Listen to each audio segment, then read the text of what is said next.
Hello, this weekend at the Blue Collar XC. This is the first time this race has happened in the 406 XC series. And I will have to say the people planning this event have done an absolutely amazing job. And there's so many cool features built into the track, technical stuff, straightaways, water crossings, rocks, and holy cow, let me tell you about rocks. I just climbed up here on the Rokon, and I'll just give you just a quick preview. Obviously, I'm parked in a less rock zone, but the Rokon did absolutely great. Got me up over those rocks through the gaps as much as it could, and yeah, no problem. Just put her in low gear, climbed up right over the top of that stuff. Now, this is kind of the back of the course for the AB riders, and it took me a little while to get here.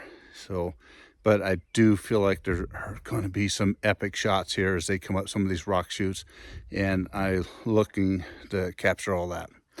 All right, to the meat and potatoes of the video. This is really cool, this area, but I wanted to kind of break down how I finally decided to run the Rokon and packing my gear. All right, so we'll start off on the front. I showed this earlier, and it hasn't changed. That's how much I like having this bag on here. I got some extra compartments in it. I got a raincoat. I got some lunch in there. I got a first aid kit in case somebody gets hurt. A few tools, trail tools if I need them. I got a brush cutter. One of those little folding hand saws if you just never know. Sometimes you need to clear a little area, a shooting lane for the pictures, not for hunting. Anyways, with that being said, normally when I park, this is a good spot where I set my helmet, and the wind has blown it off, and that's just the way it is. But most of the time, it stays just fine right there. And coming back, this toolbox has worked out well. It has a weather seal around the lid, so that's very helpful. And also, this particular toolbox is a Craftsman, and I'm not doing a very good job of showing this, but there's a little notch here, and that's where I put my monopod. The bungee cords are way better for quick access and quick departure. And I've tried the netting. I've tried those pull straps. They're cam buckle, I think is what they are, not the ratchet straps, but the ones you just pull tension. Bungee cords are by far the best. And they're doubled over, and so they hook right to this rack, and they secure a little shovel I have. And where that comes in handy is if I'm standing on steep ground, I can carve out a little shelf to stand on so my feet don't get so tired. So instead of your feet sitting like this on the side of a hill all the time, it's nice and level and reduces fatigue. Super helpful. All right, I will go ahead and access the toolbox. One thing I will say to Craftsman is, I don't even know if it's Craftsman anymore, but they used to make some decent stuff that the layman could afford, and it was good quality. I will say this, I do have, I'm going to digress for a minute. I accept that if I lose you, that's fine. I bought some Hart tools from Walmart because they were within my photography budget, and I have spent more time rounding off bolts or rounding off the heads of bolts and the nuts with this that I'm not going to use them anymore. I just dumped money when I could have spent on junk stuff, when I could have used that, leveled up a little bit, and got a better quality set of tools. They are causing me more problems than anything. So Walmart Hart tools, don't like them. All right, back to the topic at hand. One thing I did notice with this toolbox is these latches, they would bind up, and I fixed that. And the way I fixed it is these little tabs here, maybe I should point at this one. These little tabs here, I had to bend them out. They were just too close, and you had to be dialed in with that buckle, and that's constantly sliding it back and forth just to try to get to the latch. I bent those tabs out, and that has resolved most of that problem. All right, now open it up. This is just a pillow cover, like a water resistant pillow cover that you can get for your beds. And I just took a piece of foam and put it in there, and that's my top cushion.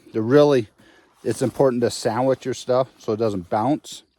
And here I have this pluck and peel foam. I don't know if you can see that very well, but I got 2 layers of that. And because of the big camera, and this doesn't look pretty, but it doesn't have to. It's got to serve a purpose. All right, so I had to do 2 layers. I got another layer on the bottom of that, and I just cut it to the bottom, and then I got a little notch for the foot of the big lens.